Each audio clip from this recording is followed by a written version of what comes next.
Nobel బహుమతులు భౌతిక శాస్త్రంలో, రసాయన శాస్త్రంలో, సాహిత్యంలో, వైద్యశాస్త్రంలో కృషి చేసిన శాస్త్రవేత్తలకు, ప్రపంచ శాంతికి కృషి చేసిన మహానుభావులకు ప్రతి ఏటా బహూకరిస్తుంటారు.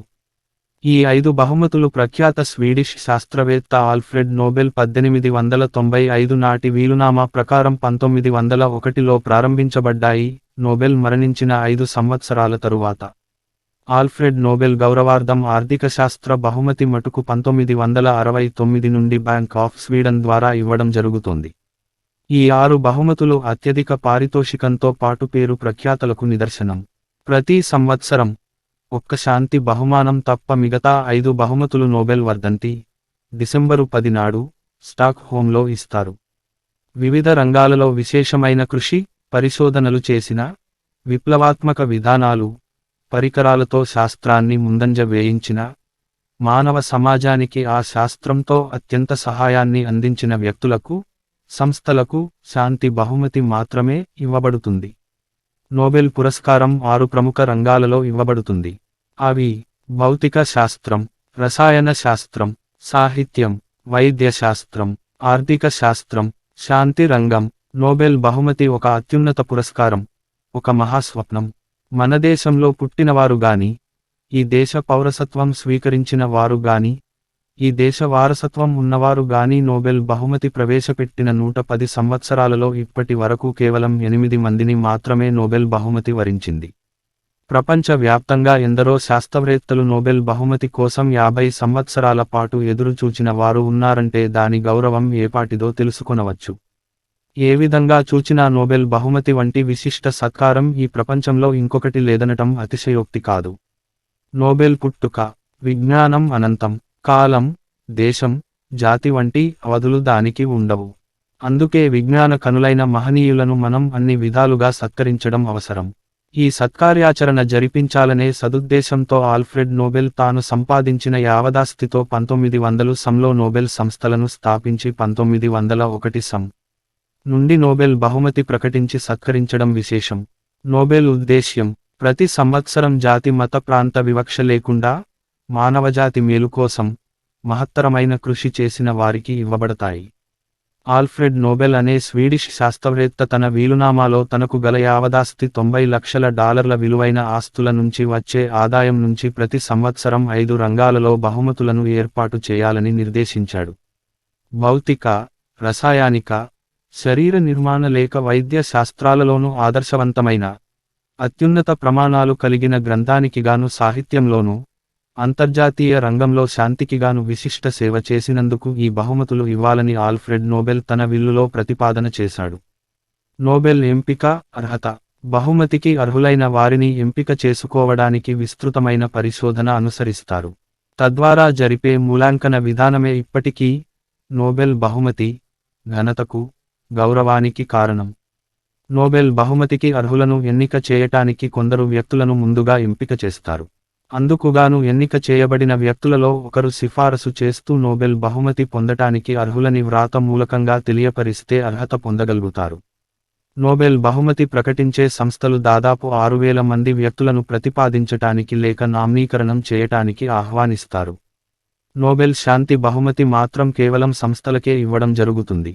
నోబెల్ కమిటీ తన సన్నాహక కార్యక్రమాన్ని ప్రతి సంవత్సరం ఫిబ్రవరి 1వ తేదీన ప్రారంభిస్తుంది. బహుమతి ప్రధాన కమిటీలు పూర్తి నిర్ణయాలు అధికారాలు ఉన్న సంఘాలు, ఏకగ్రీవంగా కమిటీ చేసిన ఏ ప్రతిపాదననైనా బహుమతి నిర్ధాయక సంఘం తోసిపుచ్చవచ్చు. బహుమతి నిర్ధాయక సంఘం వారి అంతిమ నిర్ణయం తిరుగులేనంది. ఆ నిర్ణయాలకు ఇక పునర్విచారణ ఉండదు. నోబెల్ బహుమతి విలువ.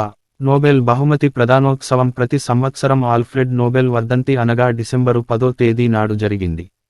ఈ బహుమతి ప్రదానోత్సవం స్టాక్ హోమ్లోని సమావేశ మందిరంలో జరుగుతుంది. స్వీడన్ రాజు చేత ప్రతి బహుమతి గ్రహీతకు ఒక యోగ్యతాపత్రం, బంగారు పతకం, బహుమతి ధనం, నిర్ధారక పత్రాలను బహుకరిస్తారు. నోబెల్ బహుమతికై ఇచ్చే ధనం చాలా ఎక్కువగానే ఉంటుంది. నోబెల్ తాను స్థాపించిన పరిశ్రమలపై వచ్చే ఆదాయాన్ని కొంత భాగం దీనికి మళ్లించినందువల్ల ఈ మొత్తం సంవత్సరం మారుతూ ఉంటుంది. దీని విలువ భారతీయ విలువ ప్రకారం దాదాపు 300 కోట్ల రూపాయలు ఉండవచ్చని అంచనా. నోబెల్ బహుమతి పొందిన భారతీయులు గాని, భారత సంతతికి చెందిన వారు గాని, భారత పౌరసత్వం స్వీకరించిన వారు గాని మొత్తం 8 మంది నోబెల్ బహుమతి పొందారు.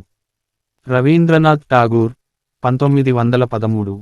ఆధునిక కాలంలో భారతీయ కవిత్వానికి ఒక మైలురాయిగా నిలిచి దేశ విదేశాలలో భారతీయ కీర్తి పతాకను ఎగురవేసిన మహాకవులలో ఆధునికుడు రవీంద్రనాథ్ ఠాగూర్. ప్రపంచంలో ఒకే కవి వ్రాసిన 2 గీతాలను 2 దేశాలు తమ జాతీయ గీతాలుగా చేసుకున్న ఘనత గల ఒక మహాకవి రవీంద్రనాథ్ ఠాగూర్. భారత, బంగ్లాదేశ్ రెండింటికి అతను వ్రాసిన గీతాలే జాతీయ గీతాలు. ఇంతేగాకుండా తన కవితా సంపుటం గీతాంజలికి 1913 సంవత్సరపు సాహిత్యంలో నోబెల్ బహుమతి పొంది భారత కీర్తి బావుటాను ఎగురవేసిన భారత ముద్దుబిడ్డ నోబెల్ బహుమతి పొందిన మొదట ఆసియావాసి.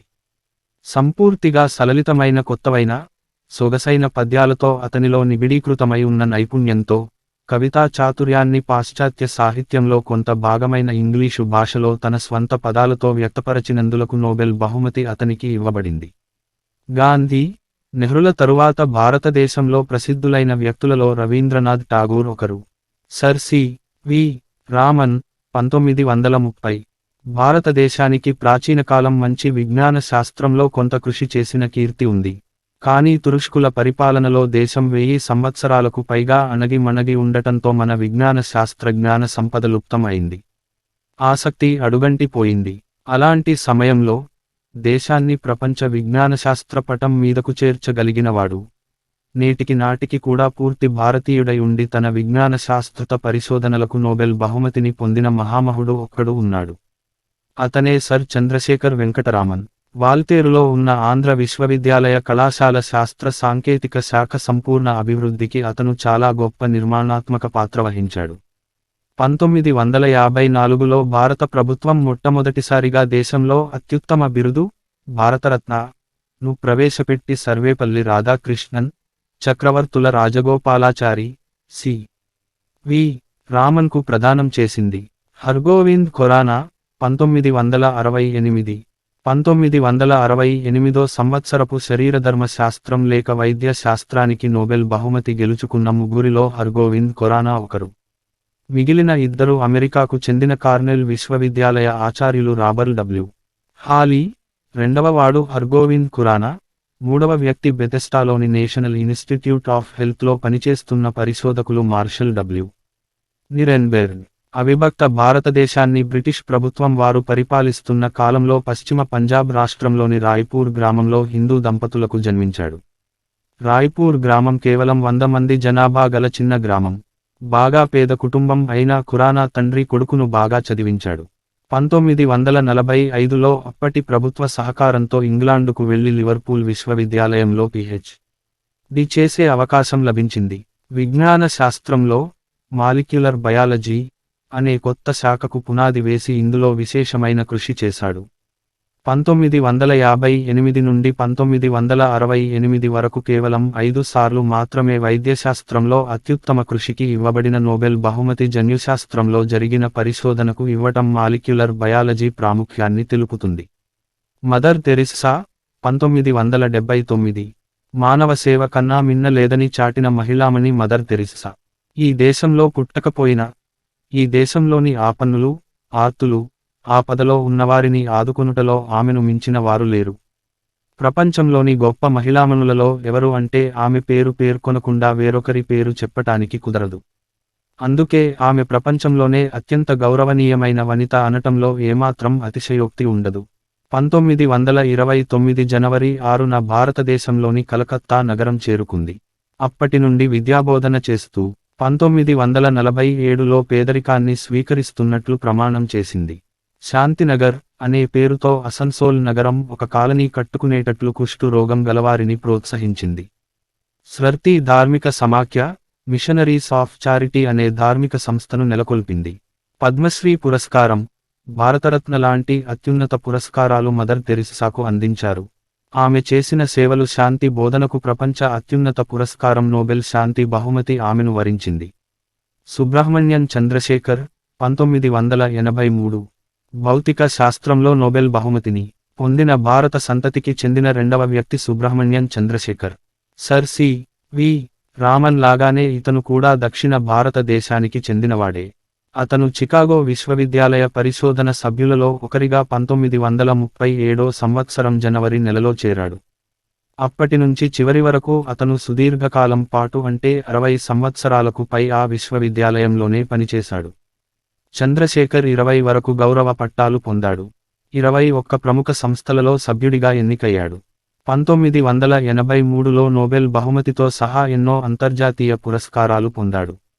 అతను గౌరవ స్మృతి చిహ్నంగా 1999లో అమెరికా ప్రయోగించిన ఎక్స్రే అంతరిక్ష ఖగోళదర్శిని కి చంద్ర అని పేరు పెట్టడం అతనికి దక్కిన అరుదైన గౌరవం. అమర్త్య సేన్ 1998 అర్థశాస్త్రంలో నోబెల్ బహుమతిని అందుకున్న వారిలో భారతదేశంలోనే కాదు, ఆసియా ఖండంలోనే ఏకైక వ్యక్తి ప్రొఫెసర్ అమర్త్య సేన్. మొత్తం ప్రపంచ దేశాలు అర్థశాస్త్రం మీద నూతన దృష్టి సారించిన వ్యక్తి అమర్త్య సేన్. పశ్చిమ బెంగాల్ రాష్ట్రంలోని శాంతినికేతన్లో పుట్టిన అమర్త్య సేన్కు పేరు పెట్టింది రవీంద్రనాథ్ ఠాగూర్. అమర్త్య సేన్ ప్రపంచ ఆర్థిక శాస్త్రంలో దారిద్ర్యం, కరువులకు అన్వయించేటట్లుగా నైతిక, తాత్విక అసమానతలు వివరించాడు. అతని బహుముఖ ప్రజ్ఞకు 1998లో అతనికి ఆర్థిక శాస్త్రంలో ప్రపంచ ప్రసిద్ధిగాంచిన నోబెల్ బహుమతి వరించింది. అదే సంవత్సరం భారతదేశపు అత్యంత ప్రతిష్టాత్మక భారతరత్న బిరుదు ఇవ్వబడింది. ఇప్పటివరకు అర్థశాస్త్రంలో నోబెల్ బహుమతి పొందిన ఏకైక మేధావి విద్యాధర్ సూరజ్ నైపాల్ 2001. విద్యాధర్ సూరజ్ నైపాల్ పూర్వీకుల రీత్యా భారత సంతతికి చెందినవాడు. అతని తాతలనాడే వెస్టిండీస్లోని ట్రినిడాడ్ దీవికి వ్యవసాయ క్షేత్రాలలో కూలీలుగా పనిచేయటానికి వెళ్లారు. అతనికి గ్రేట్ బ్రిటన్ పౌరునిగా పరిగణనతో నోబెల్ బహుమతి ఇవ్వబడింది. కానీ అతని పూర్వీకులు భారతీయ సంతతికి చెందిన వారు కావడం వలన మనం ప్రస్తావించడం జరుగుతుంది. మనోగోచారమైన, అర్థవంతమైన నిశితమైన పరిశీలనను తన రచనలలో ఏకం చేయగలిగిన ప్రజ్ఞ, అణచివేయబడిన చరిత్రల ఉనికిని వాటితో ప్రతిఫలింపచేసినందుకు సాహిత్యంలో వి.ఎస్. నైపాల్కు నోబెల్ పురస్కారం లభ్యమైంది. వెంకట్రామన్ రామకృష్ణన్ 2009. సుబ్రహ్మణ్యన్ చంద్రశేఖర్, విద్యాధర్ సూరజ్ నైపాల్ల తరువాత నోబెల్ పురస్కారం అందుకున్న విదేశాల్లో స్థిరపడిన మరో భారత సంతతి శాస్త్రవేత్త వెంకట్రామన్ రామకృష్ణన్. ఇతను జీవరసాయన శాస్త్రజ్ఞుడు. తమిళనాడులోని చిదంబరంలో 1952 సంవత్సరములో జన్మించాడు. తండ్రి ఉద్యోగరీత్యా గుజరాత్కు వెళ్లడంతో బాల్యం, విద్యాభ్యాసమంతా బరోడాలో గడిచింది. మహారాజా షాయాజీరావు విశ్వవిద్యాలయంలో బీఎస్సీ ఫిజిక్స్ చదివాడు. తర్వాత అమెరికా వెళ్లి భౌతిక శాస్త్రంలో పీహెచ్.డి చేసి అక్కడే స్థిరపడ్డాడు. రైబోసోముల రూపం, ధర్మాలపై చేసిన పరిశోధనలకు గాను రసాయన శాస్త్రంలో 2009 నోబెల్ పురస్కారం లభించింది. గాంధీకి నోబెల్ బహుమతి రాని కారణం, ఇది ప్రపంచంలోని అనేకులకు వచ్చే ఇంకొక సందేహం. 1937, 1938, 1939, 1947 సంవత్సరాలలో మహాత్మా గాంధీ పేరు నోబెల్ శాంతి బహుమతి కోసం ప్రతిపాదించడం జరిగింది. 1937లోనూ, అటు తరువాత కొంతకాలం పాటు అతని అనుచరులకే అర్థం కాని సిద్ధాంతాలున్నాయని నోబెల్ కమిటీ వారు అతని పేరును తుది జాబితాలో చేర్చలేదు. 1947లో పాకిస్తాన్ ఏర్పాటు విషయంలో వివాదాలు చోటు చేసుకున్న నేపథ్యంలో అతనికి అవార్డు ఇవ్వకూడదని కమిటీ నిర్ణయం తీసుకోవడం జరిగింది. 1948లో నోబెల్ శాంతి బహుమతి కోసం మహాత్మా గాంధీని ఎంపిక చేశారు. అయితే అతను ఆ సంవత్సరం జనవరి 30వ తేదీన తుపాకీ గుండ్లకు బలి అయ్యాడు. అప్పట్లో ఉన్న నియమం ప్రకారం కొన్ని ప్రత్యేక పరిస్థితులలోనే మరణించిన వ్యక్తులకు నోబెల్ బహుమతులు ప్రకటించాలనేది నిబంధన. గాంధీ ఒక సంస్థకు ప్రతినిధి కాదు, మరణ విల్లును వ్రాయలేదు. బహుమతి ఎవరికి అందజేయాలో నోబెల్ సంస్థకు తెలియకపోవడంతో ప్రతిపాదన విరమించుకోబడింది. ఒక అర్హులు ఎవరూ లేకపోవడంతో ఆ సంవత్సరం నోబెల్ శాంతి బహుమతి ఎవరికీ ఇవ్వలేదు. అంతేగాని కొందరు ఊహించినట్లుగా అతను బ్రిటిష్ వారికి వ్యతిరేకంగా ఉద్యమం నడపటం వలన, తెల్లవారికి వ్యతిరేకంగా నల్లవారి తరపున ఉద్యమాలకు నాయకత్వం వహించటం వలనే మహాత్మా గాంధీకి నోబెల్ బహుమతి ఇవ్వలేదనే వాదం సరి అయింది కాదు. ఇలా ఈ బహుమతుల మీద ఎన్నో ప్రశంసలు, ఎన్నో విమర్శలు ఉన్నాయి.